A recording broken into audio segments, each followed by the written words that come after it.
이준석 대표가 얼마 전에 윤석열 후보에게 비단 주머니를 상징적으로 선물해 준 바 있습니다. 그 안에 실제로 뭐가 들어있을까가 궁금했는데 그 정체가 공개됐다고 합니다. 일단 그때 그 장면 함께 보시죠. 이 상징적 의미의 그것을 전달할 수 있도록 하겠습니다.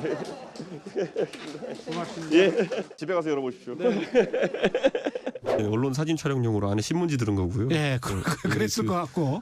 예. 토실토실하게 만들기 위해서 예. 이렇게 뭐 좀 채워넣은 거고.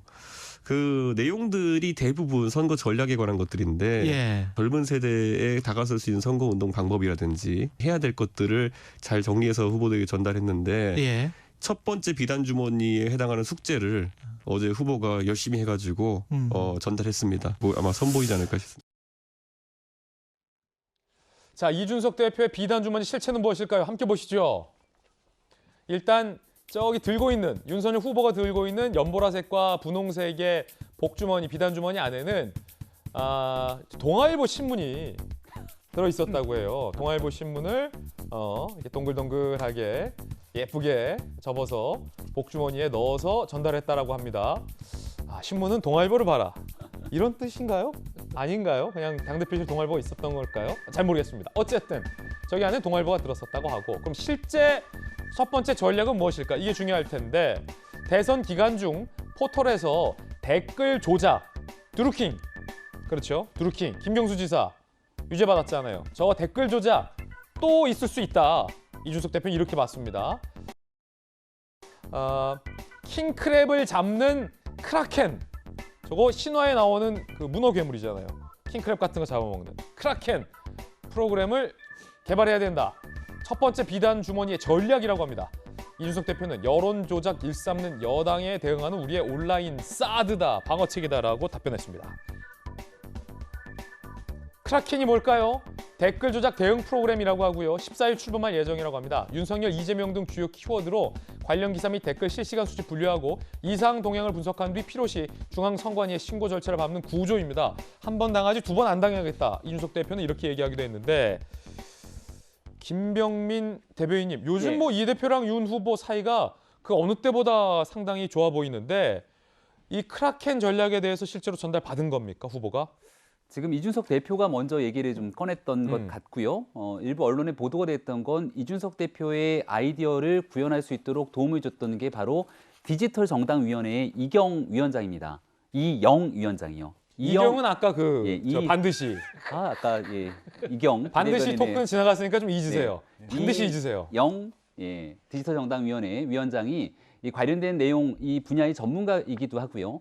디지털 정책을 통해서 이번 선거에 역할하고 기여하기 위해서 굉장히 많은 노력들을 하고 있는데 우리가 지금도 이 포털 사이트 등에 있는 뉴스 기사를 보게 되면 저도 굉장히 습관처럼 기사를 보고 난 다음은 댓글을 한 번씩 보게 됩니다. 댓글 보지. 그리고 이 댓글에서 어떤 글들이 적혀 있는지가 사실은 그 다음 여론을 형성하는 데 여전히 중요한 영향을 미치게 되거든요. 그거 조작한 게 접대 드루킹 아닙니까? 그게 이제 드루킹 사건이었고, 나중에 알고 보니까 단순한 사람의 댓글이 아니라 이 그 매크로 프로그램들을 동원해서 불법으로 댓글을 조작했기 때문에 결국은 여기에 연관돼 있는 김경수 지사까지 실형을 선고받고 복역하게 되는 것 아니겠습니까? 근데 그렇게 엄청난 일들이 일어났으면 두 번 다시 대한민국 선거에서 이 포털 사이트 등에 대한 댓글이 조작되지 않도록 모든 일들이 다 잘 갖춰져야 되는데, 제 개인적으로는 뉴스 댓글을 볼 때마다 아직도 여전히 의구심들이 잘 가시지가 않습니다. 이걸 정말 잘 걸러낼 수는 있는 것인지, 아니면 불법으로 누군가가 들어와서 혹시나 국민의 여론을 조작하기 위해 행동하는 것은 아닌지에 대한 의구심이 드는데, 이것들을 프로그램을 통해서 잡아내고 여기에 대해서 문제가 있을 경우는 신속하게 선관위에다가 신고 등을 할 수 있는 것들을 마련했다, 이렇게 얘기가 나오고 있는데요. 저도 아직 구체적인 내용들은 보질 못했습니다. 이제 곧 이름도 크라켄 프로그램인지는 지금 보도가 되고 있는 건데, 공식 명칭이 무엇일지, 그리고 실제 여기에 대해서 곧 당에서 발표를 한다고 하니까 지켜봐 주시면 공명정대한 선거를 위해서 노력하고 있는 일들에 대해서 좀 충분히 지켜볼 수 있을 거라 생각합니다. 이게 굉장히 좀 눈여겨볼 법한 대목인데, 이걸 어떤 전자 시스템적으로 크라켄이라는 프로그램이 이 매크로 등을 이용해서 불법 댓글을 다는 여론 조작 시도를 실시간으로 감시하고 있다가 탁 포착해내는 시스템을 이준석 대표가 추진하고 있다. 굉장히 좀 뭔가 첨단, 어떤 젊은 느낌, 뭐 이런 느낌 나는데요. 이준석 대표가 사실 가장 경쟁력을 갖고 있는 게 이런 쪽이죠.